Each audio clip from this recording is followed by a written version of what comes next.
নিজের দেশেই চরম গণ অসন্তোষ, তীব্র ক্ষোভ আর অপমানের মুখে পড়েছেন মার্কিন প্রেসিডেন্ট ডোনাল্ড ট্রাম্প। খোদ নিউ ইয়র্ক সিটির ম্যাডিসন স্কোয়ার গার্ডেনে বাস্কেটবল ম্যাচ দেখতে গিয়ে সাধারণ মার্কিন নাগরিকদের সরাসরি ধিক্কারের শিকার হয়েছেন এই রিপাবলিকান প্রেসিডেন্ট।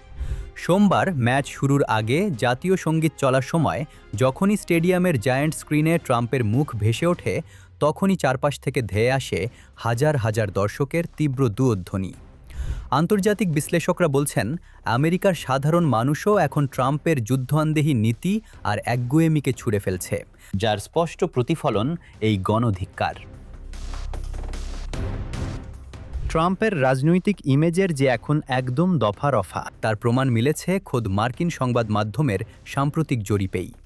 রয়টার্স এবং ইপসোসের জনমত জরিপ ইঙ্গিত দিচ্ছে, ট্রাম্পের জনপ্রিয়তার রেটিং এখন তার রাজনৈতিক মেয়াদের ইতিহাসের সর্বনিম্ন বিন্দুর কাছাকাছি এসে ঠেকেছে।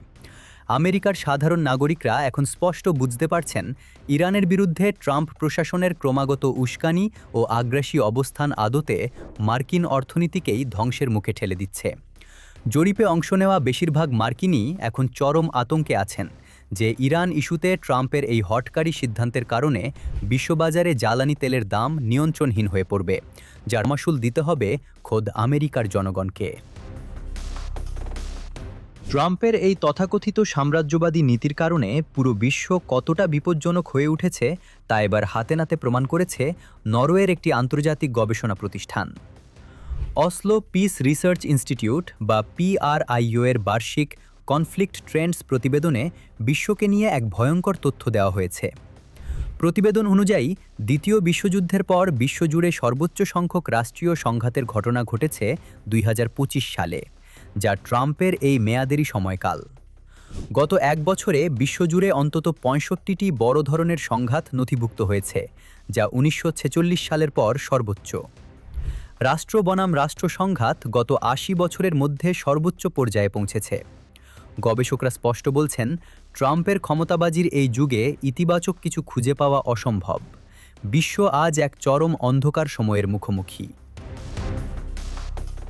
এই বিশ্বব্যাপী রক্তপাতের প্রধান শিকার করা হচ্ছে নিরীহ বেসামরিক মানুষকে।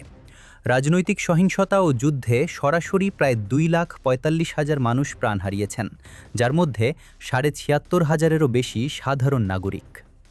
সুদানের দারফুর অঞ্চলে পশ্চিমা মদতপুষ্ট শক্তির উস্কানিতে চলা গণহত্যা কিংবা মধ্যপ্রাচ্যে মার্কিন সমর্থনে চলা বর্বরতা, সব মিলিয়ে বিশ্বজুড়ে লাশের মিছিল কেবল দীর্ঘই হচ্ছে। 1994 সালের রুয়ান্ডা গণহত্যার পর বেসামরিক মানুষের ওপর এমন পরিকল্পিত হামলা বিশ্ব আর দেখেনি। প্রতিবেদনটিতে স্পষ্ট বলা হয়েছে, প্রেসিডেন্ট ডোনাল্ড ট্রাম্পের ক্ষমতায় ফেরার পর বৈশ্বিক সংঘাত ও বাণিজ্যিক বাধা চরম আকার ধারণ করেছে, যা আন্তর্জাতিক সহযোগিতা ধ্বংস করে বিশ্বকে আরও মেরুকৃত ও বিভক্ত করে তুলেছে। ওসলোর এই আন্তর্জাতিক প্রতিবেদনে বিশ্বজুড়ে সহিংসতার জন্য সরাসরি দায়ী করা হয়েছে ইসরায়েল ও মার্কিন নেতৃত্বকে।